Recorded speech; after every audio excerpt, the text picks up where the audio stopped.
100% AI po ang mga video ni Zaldico, no? Nakasisigurado na po ako ngayon. Alam ko na, may idea na ako kung sino ang may kagagawa ng lahat ng ito. Ituturo ko po sa inyo. Guys, kung mapapansin nyo, ito sa kilay ni Zaldico, meron po dyan, malaking hiwa po yan. At hindi po yan maitatago, no? Talagang, ito sa buong video po ng huling video ni Zaldico, wala pong ni anino po niyan, no? Pero dun sa una, medyo may konting ganun pa eh. Pero dito natanggal na po talaga. So, AI na AI. Tapos ito pa po Meron po, no, yan, no? Meron pa rin marka sa kilay yan, no? Tapos titingnan nyo yung buhok niya, kulot po siya. Hindi po siya straight yung buhok, kagaya po ng unang mga video ni Zaldico, straight. Ano yan, nagpariban, di ba? Imposible po yan. At kung papansinin nyo po, ang pinaka talagang nakakahalata na AI ay yung kilay po nila, no? Lumulutang yung kilay, no? Kamari kumunot na siya, nahuhuli bago bumaba. Yan, makikita niyo po. At nakikita niyo naman, wala naman po talagang kilay si Zaldico, no? So yun po, no?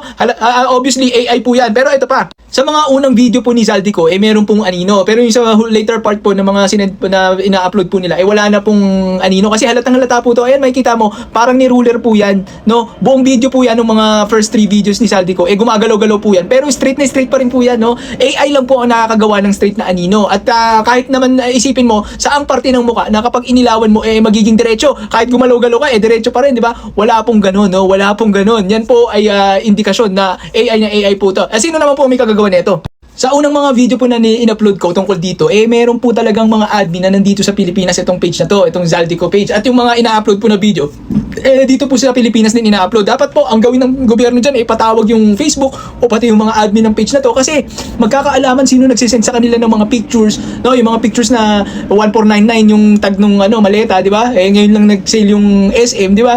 So magkakaalaman, no, kung paano nila ine-edit yung videos, magkakaalaman, magkakabukingan kung sino, kanino galing yung mga videos, saka pictures. At sinasabi ko po sa inyo, yung gumagawa po na itong lahat ng ito, malapit ng matanggal sa pagkasenador. Dahil sa mga kabalastugan na pinagagawa niya, di ba? Yan po ang kaya nagmamadali na siya kung ano-ano ng mga pinaggagawa niya, hindi na mapigilan. Araw-araw na niyang gagawin to kahit AI, manggulo lang sa investigasyon. Pero wala na pong nakikinig. Ang masasabi ko lang po sa senador na to na gumagawa ng lahat ng ito, asikasuhin niyo na lang po yung mga kaso niyo, no, kaysa pinaggagawa niyo nito. Dagdag pa to sa kaso niyo.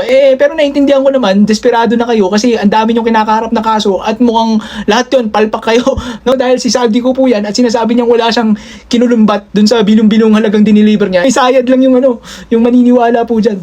Niya. Ayan po, yan po ang isa sa mga admin.